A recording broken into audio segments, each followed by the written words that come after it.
ಅಪ್ಪ, Jenny aunty ಬಂದ್ರಲ್ವಾ, ಕೇಳಿ. ಏನ್ ಕೇಳ್ಬೇಕು?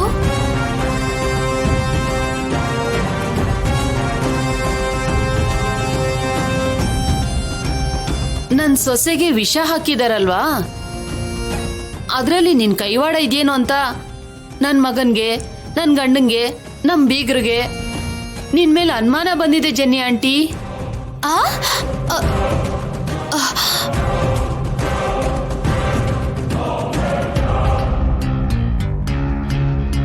ನಿನ್ ಮೇಲೆ ನಮ್ಗೆ ಅನುಮಾನ ಇಲ್ಲಮ್ಮ. ಆ ಅಸ್ಮಿತಾ ನಿನ್ ಮುಖಾಂತರ ಕೆಲಸನ ಮಾಡಿಸೋದಕ್ಕೆ ಪ್ರಯತ್ನ ಪಟ್ಲ ಅಂತ ಅನುಮಾನ. ಅಸ್ಮಿತನಾ? ಹೋಸ್ ಅಸ್ಮಿತಾ?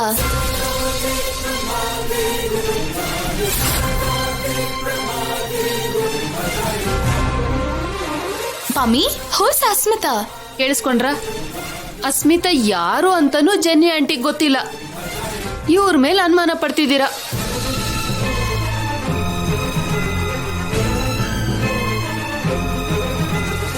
ಅಯ್ಯೋ, ನನ್ ಪಮ್ಮಿ ಮಗನ್ ಮದ್ವೆಗ್ ಬಂದಿಲ್ಲ ಅಂತ ಗಿಲ್ಟ್ ಫೀಲ್ ಅಲ್ಲಿ ನನ್ ಕೆಲ್ಸನೆಲ್ಲ ಬಿಟ್ಟು ಇಲ್ಲಿಗೆ ಬಂದ್ರೆ ನನ್ ಮೇಲೆ ಅನುಮಾನ ಪಡ್ತಿದ್ದೀರಾ?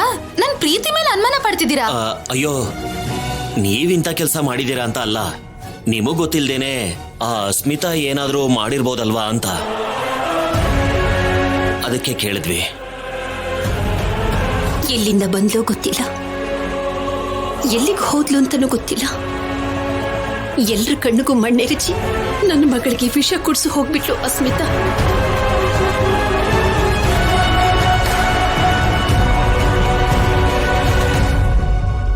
ಅಸ್ಮಿತಾನ ಈ ಕೆಲಸ ಮಾಡಿಲ್ಲ ಅಂತ ಹೇಗೆ ಹೇಳ್ತಿದ್ದೀರಾ ನೀವು?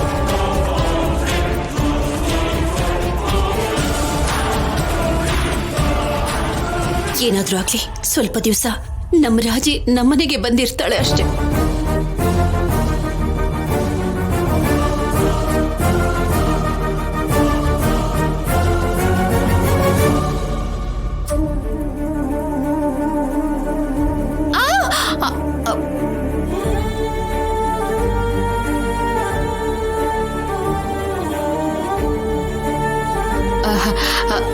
ಹಾಗ್ಯಾಕೆ ಹೇಳ್ತೀರಾ ಅದ್ಗೆ? ಹೊಸದಾಗಿ ಮದ್ವೆ ಆಗಿರೋ ಜೋಡಿನ ಈಗ್ಲೇ ದೂರ ಯಾಕೆ ಮಾಡ್ತೀರಾ?